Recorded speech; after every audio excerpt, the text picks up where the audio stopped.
Sorry? I'm Dr. Nidhi Batra. I'm working as a scientist here. And what's your background? I have a structural background. I'm from simulation structure and drug discovery background. So my name is Dr. Vibha Oberoi. I'm working as database engineer from software engineer. Can you show him some molecular dynamic simulations? Sir, can you? I'm working here as a data engineer. My background is bioinformatics from GEOs. So you can see the simulations that they do actually.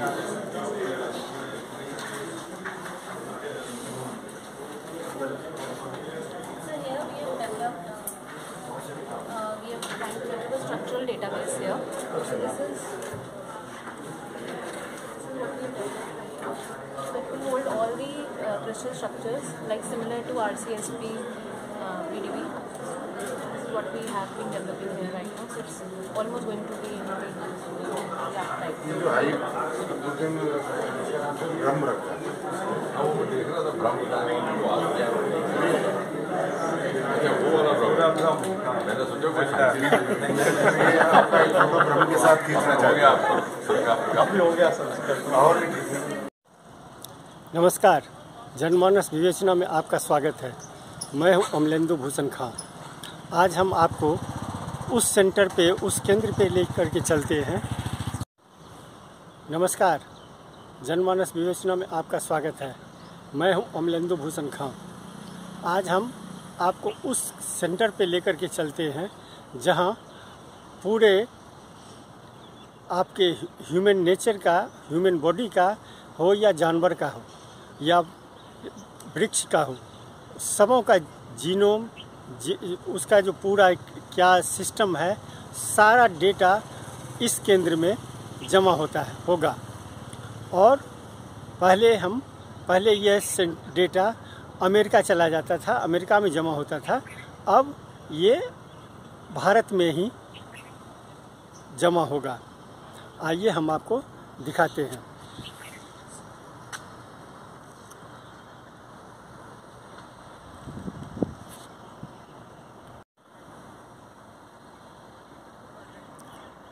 आपका DNA क्या है, आपका RNA क्या है, आपका RH factor क्या है, यानी आपके बॉडी का पूरा सिस्टम जो है वह इसी केंद्र में जमा होगा। आज इस केंद्र का उद्घाटन, इस डेटा सेंटर का उद्घाटन केंद्रीय मंत्री डॉक्टर जितेंद्र सिंह करेंगे और यहाँ ये पूरा डेटा जमा होना शुरू होगा।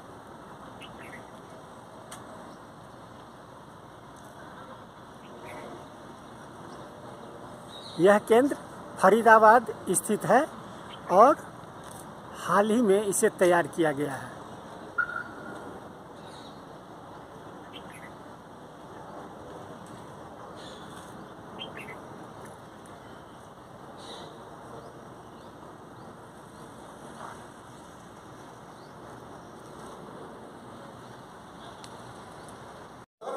प्रिमिटिव है वो तो करने के लिए बहुत पहले से हो रहा था। अब ये भी पता चलेगा कि पिता को फलां बीमारी हुई क्यों थी। सिर्फ पिता का ही नहीं पता चलेगा, उसको ये भी पता चलेगा उसको कैंसर क्यों हुआ था और अब उसकी औलाद को ना हो तो उसके लिए क्या इंटरवेंशन की जा सकती है, उसकी जीन में क्या मॉडिफिकेशन हो सकती है। हम उस स्तर पर आ गए। जैसे उदाहरण के लिए जीनोम इंडिया एक प्रोजेक्ट डिपार्टमेंट ऑफ बायोटेक्नोलॉजी जिसको स्पॉन्सर करता है, उसमें 1000 जीनोम, ह्यूमन जीनोम, हिंदुस्तानी लोगों का जीनोम सीक्वेंस किया जा रहा है। सब डाटा इधर कोलेक्ट किया जा रहा है, इकट्ठे किया जा रहा है, एनालाइज किया जा रहा है। उससे हो सकता है कि हमें कोई ऐसे मार्कर्स मिले जो कि इंडिया स्पेसिफिक है, हिंदुस्तान के ही लोगों में पाए जाते हैं और उनके बेसिस पे हम कोई बीमारी को पकड़ पाएँ या उसका कोई इलाज देख पाएँ। तो उसके लिए हमें जीनोम डाटा चाहिए जो कि अभी यहाँ इकट्ठा किया जाएगा। ये जो सेंट्रलाइज आपने जीनोमिक डेटा मतलब डेटा बैंक जो आपने बनाया है, वैसा सिमिलरली क्लिनिकल सैंपल्स स्टोर करने के लिए भी हम कुछ सोच रहे हैं, ऐसा centralised system all over the country के जहाँ पे सैंपल्स। नहीं, अभी तो I believe you are collecting data from the different medical institute जिनके पास सैंपल्स हैं। आगे चल करके जैसे आप बता रहे थे मुझे कि यहाँ पर भी हम ट्रायल शुरू कर सकते हैं। ये तो आपका कंप्यूटर बेस्ड डेटा हो गया, बट बायोलॉजिकल जो मतलब एक्चुअल क्लिनिकल सैंपल्स, तो अभी ये सैंपल्स अलग अलग इन सैंपल्स पर ही आधारित है ये डेटा। यहाँ पे है बहुत बड़ी यहाँ भी है। आप इसके बाद टूर करेंगे, आपको बहुत अच्छा लगेगा। बड़ी स्टेट ऑफ आर्ट फैसिलिटी है और यहाँ पर हमारे पास बहुत अच्छे क्लिनिकल बैकग्राउंड के भी रिसर्चर्स हैं, लेकिन उसके अतिरिक्त लगभग 50 ऐसे संस्थान हैं जहां से ये डाटा ले रहे हैं। अभी तक ये डाटा काफी सारे bio repositories department of biotechnology ने जगह जगह इंस्टीट्यूशन से फंड किया है। DHSTI जो आपका न्यूरिंग इंस्टीट्यूट है, यहाँ पे बहुत बड़ी बायो रिपोजिटरी है प्रीटर्म बर्थ के लिए, वुमन के लिए और कोविड के लिए भी। और DBT के 5 इंस्टीट्यूशंस में कोविड के 30,000 से ऊपर सैंपल्स इकट्ठे हुए हैं एक्चुअली, और इसका एनालिसिस करके लोग आइडेंटिफाई कर रहे हैं। हमें इस बात का एहसास नहीं होता और इसकी याद एकदम चर्चा नहीं होती। आधुनिक भारत का ये एक स्मारक है जहां बैठे हुए हैं, दुनिया को पहला DNA वैक्सीन यहीं से दिया गया।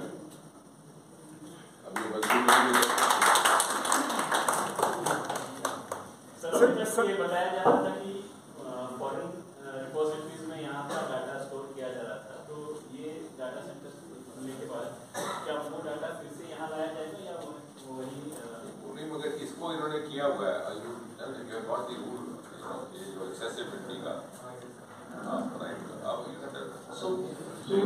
डेटा जो है वो पहले हमें एक्सेस तो हो रहा है, अब उसको भी डाउनलोड कर सकते हैं, हम रख सकते हैं। बट अभी जो हमारा फ्यूचरिस्टिक पर्सपेक्टिव है कि जो भी डेटा हमारा अब आएगा वो इस डेटा सेंटर्स में सबमिट होगा, so that future of the country is secured and data can become a weapon in future. Actually you should think about in 10 years time it will become weapon of a way to understand. जैसे कि sir ने कहा कि सब देशों के लिए हमारे अपने देश से इंफॉर्मेशन कलेक्ट करने आते हैं, जैसे लेप्रोसी हो गया, ट्यूबरकुलोसिस हो गया, all of these were discovered in India and they have been taken away from us actually. So अब हमारी कैपेसिटी है कि हम अपने आप टेक्नोलॉजिकली चैलेंजिंग प्रॉब्लम्स लेके स्टडी करके डेटा एनालाइज करके एक तरह से एनसेंबल करके बड़ी बड़ी चीजें कर सकते हैं। India is the largest resource pool of health research in the world. आप किसी सरकारी अस्पताल में, प्राइवेट का नहीं कह सकते, किसी सरकारी अस्पताल में चले जाइए, किसी सदर अस्पताल है, आप सिर्फ पूछिए, किसी को पूछिए ये केस आने वाला है शायद, तो कहाँ देखना, यू कैन फाइंड। ट्यूबरकुलोसिस से लेकर के सिफिलिस तक, डायबिटीज से लेकर हार्ट अटैक तक, ब्रेन स्ट्रोक से लेकर कोई भी पेशेंट आप चॉइस बताइए अपनी कौन सा देखना है। Medical used to go for the evening में, तो हर चीज यहाँ अवेलेबल है, which is not so in west, I am saying on a serious note. वहां मिलता ही नहीं है पेशेंट, आपको ट्रॉपिकल डिजीज का पेशेंट नहीं मिलता। ये अब कोविड से थोड़ा सा इन्फेक्शन आने शुरू हुए या HIV के बाद थोड़ा सा ट्यूबरकुलोसिस, तो पहले पेशेंट ही नहीं मिलते, इसीलिए उनके सच्चे यहाँ आया करते हैं। सर मैं आकाश श्रीवास्तव हूँ। सर ये डेटा सेंटर बन जाने के बाद मेडिकल क्षेत्र में जो इलाज की अब सहूलियत है पहले की तुलना में अब कितना आसान हो जाएगा? और सर मीडिया में या वैसे भी आम आदमी में एक कोविड का जो टीका दिया गया उसके बाद एक अफवाह सी है कि इसके बाद हार्ट अटैक या दूसरी सारी चीज़ें जो है तेजी से हुई हैं। क्या इस तरह का भी कोई डाटा अपने पास आ रहा है क्या? कोविड के फॉलोअप के लिए एक्चुअली वेरी ऑनेस्ट फॉलो 10-20 साल के बाद पता चलता है, अगर आपको बिल्कुल ही करके देना है कि नथिंग, बट बाकी जो कुछ हुआ है वो from time to time inflammation related कुछ हुए कॉम्प्लिकेशंस, वो time to time by observation ही आए। अभी उसका डेटा उस स्टेज तक पहुंचा कि एक्चुअली क्या है, जो वैक्सीन ट्रायल्स जो होते हैं वो नॉर्मली 5-10 साल तक फॉलोअप होते किए जाते हैं, सेफ्टी कंसर्न जो आप बात कर रहे हैं। अभी तक तो ऐसा कोई बहुत ज्यादा प्री डिस्पोजिशन दिख नहीं रहा है जो आप बोल रहे हैं। वो लोगों का क्या हो गया है कि आजकल एक तरह से बहुत तरह मतलब अपने लोग एक दूसरे से बात करके ही ये कंक्लूजन में आ जाते हैं कि ऐसा कोई कंक्लूसिव साइंटिफिक एविडेंस अभी तक ऐसा नहीं है। दूसरा जो आप जो कह रहे थे वो बात मैं आपको बता सकूंगा, जैसा ब्रेस्ट कैंसर है, ब्रेस्ट कैंसर में कुछ जेनेटिक जीन्स होती हैं BRCA1 BRCA2 करके, और वो जेनेटिकली इनहेरिट की जाती है। अब अगर आप इसके जीनोम सीक्वेंस करेंगे तो ये पूरा BRCA1 BRCA2 के म्यूटेशंस हमारे कंट्री में कितने प्रेवलेंट है, उसका कितना प्री डिस्पोजिशन है, आपकी जनरेशन टू जनरेशन कितना कैंसर ब्रेस्ट कैंसर होने का है, ये सब चीजें पता लग सकेंगी जो पहले नहीं कर सकते थे। और ये डेटा सबमिशन के कारण हमारे अपने हम खुद ही नहीं बल्कि बाकी के लोग भी इसको स्टडी कर सकते हैं, एनालाइज और इंटरप्रेट कर सकते हैं। सर बहुत यूजफुल आगे फायदा होगा। सर हमारा ये बेसिक सवाल है, जैसे मैं आम आदमी हूँ, मैं जानना चाहता हूँ कि अब हमारे देश में एक अपना डाटा सेंटर है, इससे मेडिकल क्षेत्र में या आम आदमी के इलाज में कितनी सहूलियत अब और बढ़ जाएगी या और जानकारी आ जाएगी? इसी से संबंधित मैं थोड़ा सा ये ऐसा है कि इससे इलाज जो है और प्रिसाइज हो जाता है। जी पहले जनरलाइज था। अब जैसे ये कह रहे हैं अभी रेजिस्टेंट ट्यूबरकुलोसिस की बात की, तो कहाँ पर इंटरवेंशन से रेजिस्टेंट ट्यूबरकुलोसिस रोका जा सकेगा, इसकी आपको एक प्रिसाइज जानकारी रहेगी डेटा। जैसे जैसे हमारे पास डेटा उपलब्ध पहले अनुमान से किया जाता है। जैसे मैं अभी बता रहा था अपना एक किस्सा के हमारे पास 3 साल का रहा है, उसी की उसमें लगा दी, हालांकि उसको जरूरत नहीं थी। तो ऐसा हुआ करता था पहले, हम ज्यादातर अपने अनुभव पर जाते थे या जो बाहर था, तो वो तो आपका कहना ठीक है। और ये जो लाइफ स्टाइल लंबे हो रहे हैं उसकी भी एक यही वजह है कि अब इंटरवेंशन पहले देखिए 1950 से पहले अधिकतर लोग मॉर्टेलिटी हिंदुस्तान में किस चीज से होती, ट्यूबरकुलोसिस से, कॉलरा से, हैजा से, टीबी से। मैंने खुद जब हमने इंटर्नशिप की तो my internship tuberculosis sanatorium because streptomycin had just come, we didn't have much of drugs. तो उस तरह से उस समय हमारे पास उस तरह की सुविधा नहीं थी, इसीलिए सारी डेथ भी जल्दी हो जाती थी। इन्फेंट मॉर्टेलिटी ज्यादा थी, प्री नेटल मॉर्टेलिटी ज्यादा थी। अब सारी बातें अब कुछ बातें की, क्योंकि तो कोविड के आने से पहले तो हार्टी को इन्फेक्शन से बढ़ता था, साहित्य लिखा गया, नावल लिखे गए, कोई ट्रायंगुलर लव स्टोरी है तो एक को टीवी कर दो, the other two live happily thereafter. यहाँ तक तो नौबत आ गई थी। It became a part of our culture. Tuberculosis being known as a mortal, eminent mortality. तो वो सारा फर्क आया है। इसी तरह से अब लोग आगे तक जीने लगे, और अब जो बीमारियां आ गई है जो नॉन कम्युनिकेबल मेटाबॉलिक है उसको कुछ तो पा लिया गया, लेकिन जब जेनेटिक इंटरवेंशन होगी तो उसमें प्रिवेंशन का भी गुंजाइश होगी। जैसे हम कहा कि ब्रेस्ट कैंसर तो कुछ एक ऐसे जीन्स है, कल हम उसकी जीन की इंजीनियरिंग कर सके तो हो सकता है अगली संतान में वो ना जाए बेटी में। कुछ ही क्षण पहले तो मैंने इनसे प्रश्न किया, यही उत्तर देंगे।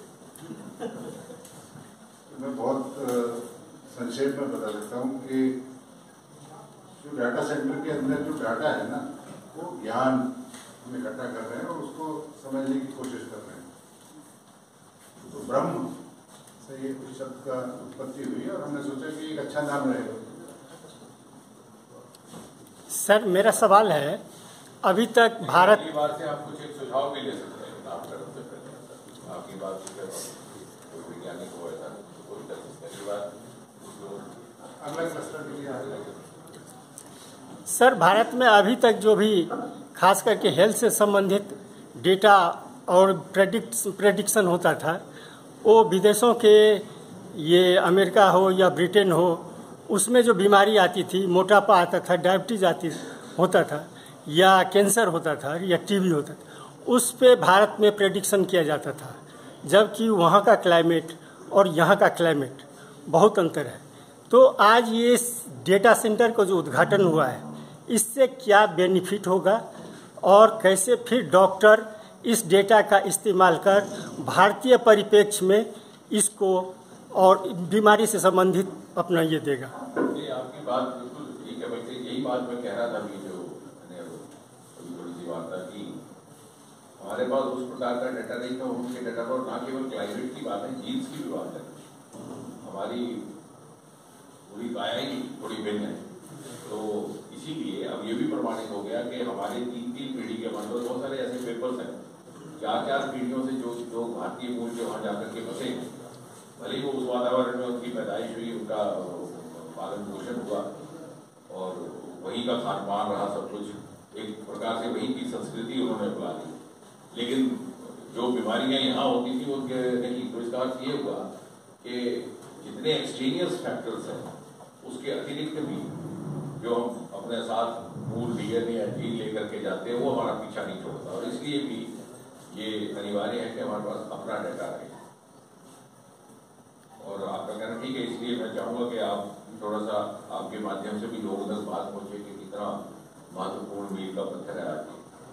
सर एक और छोटा सा सवाल है, अभी तक बायोलॉजिकल फादर को लेकर के खास करके, क्योंकि यहाँ डेटा नहीं होता था उसका आईवीएफ से संबंधित, बायोलॉजिकल फादर को लेकर के जो भ्रांतियाँ या केसेस आ रहे हैं, कॉम्प्लिकेटेड केसेस होता है, उसमें क्या बेनिफिट होगा?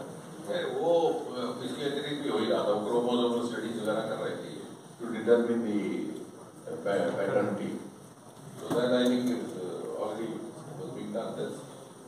ये उससे एक कदम आगे ये डाटा जो जनरेट होगा वो मुझे लगता है प्रमोद आप कहना चाह रहे हैं?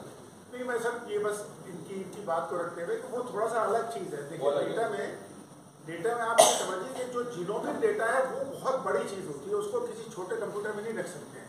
तो यहाँ पे जो फैसिलिटी है वो बहुत बड़ी फैसिलिटी है और जिसमें आप कंप्यूटिंग पावर बहुत ज़्यादा है। तो जो जेनोमिक डेटा है वो यहाँ पे बहुत इम्पोर्टेंट स्टोरेज होगा और वो हमें आगे डिजीज़ को समझने में जो डॉक्टर सिंह साहब ने कहा कि वो थेरेप्यूटिक्स में बहुत काम आएगा और इंडियंस को डिजीज़ क्यों होती है, कैसे होती है और उसके क्या जीनोमिक कारण हो सकते हैं, उसमें मदद है। जैसे अभी हम सुपर कंप्यूटिंग फैसिलिटी है और स्टोरेज फैसिलिटी है जहाँ की जो सारा देश में जो भी बायोलॉजी रिलेटेड डेटा जनरेट होगा लैब्स का उसको हम यहाँ पे सबमिट करेंगे सो दैट लोग इसको अपने आप स्टडी कर सके, एनालाइज कर सके और आगे इसका इस्तेमाल कर सके। क्योंकि ये बहुत ज़रूरी है कि हम जो भी बायोलॉजी डेटा होता है जैसे अगर किसी डिजीज़ से रिलेटेड है तो उसका डिजीज़ का आपको उसके आगे जाके फ़ायदे कैसे होंगे इसके बारे में पता लगना चाहिए। तो क्लिनिकल डेटा जिसको कहते हैं और बायोलॉजी डेटा दोनों साथ मिलके प्रिसीशन मेडिसिन जो अगला जो पड़ाव है मेडिसिन का वो तैयार करने की कोशिश में आया और ये जगह जगह हर किसी बीमारियों में इसका इस्तेमाल हो सकता है और इसी तरह इसके फ़ायदे होते रहेंगे। इसी तरह एग्रीकल्चर में भी आप जैसे देखना चाहेंगे एग्रीकल्चर क्रॉप्स का या नए क्रॉप्स के उनके जीनोम सीक्वेंसेस वगैरह वो सारे डिपॉजिट यहाँ किए जाएंगे और उसमें कंप्यूटिंग पावर भी इतनी ज़्यादा है कि उसको स्टडी एनालाइज करने के लिए भी बहुत ज़रूरी है कि आप सुपर कंप्यूटिंग फैसिलिटी रखें जिसको हाई परफॉर्मेंस कैपेसिटी कहते हैं। और ये सब एक ही जगह पे बनाया है डिपार्टमेंट ऑफ बायोटेक्नोलॉजी ने और काफ़ी सारे रीजनल सेंटर ऑफ बायोटेक्नोलॉजी जो है वो उनके नोडल हैं, उनके साथ नेशनल इंस्टीट्यूट ऑफ इम्यूनोलॉजी और international centre for genetic engineering and biotechnology ये सारे PIs हैं इसमें। अभी तक हम पश्चिम देशों की तरफ देख रहे थे रिसर्च की तरफ और आज भारत आत्मनिर्भरता की तरफ कदम बढ़ा रहा है। जैविक प्रौद्योगिकी में कहाँ खड़ा पाते हैं गोखले साहब? आई थिंक हम बहुत ही कॉन्फिडेंस के साथ आगे निकल रहे हैं और ये एक बहुत बड़ी चीज़ है कि अपना कॉन्फिडेंस एनहांस रखें। जैसे कि अभी हमने देखा था कि तरह तरह के हमारे अपने लोगों में तरह तरह की बीमारियां हैं, तो इन बीमारियों का हमको अपने ही खुद इलाज ढूंढना पड़ेगा। हम अभी तक जो बाहर के देशों से इलाज लेके आ रहे हैं वो ज़रूरी नहीं है कि हमारे देशों में वैसे ही वातावरण नहीं है, वैसे ही जीन पूल नहीं है। तो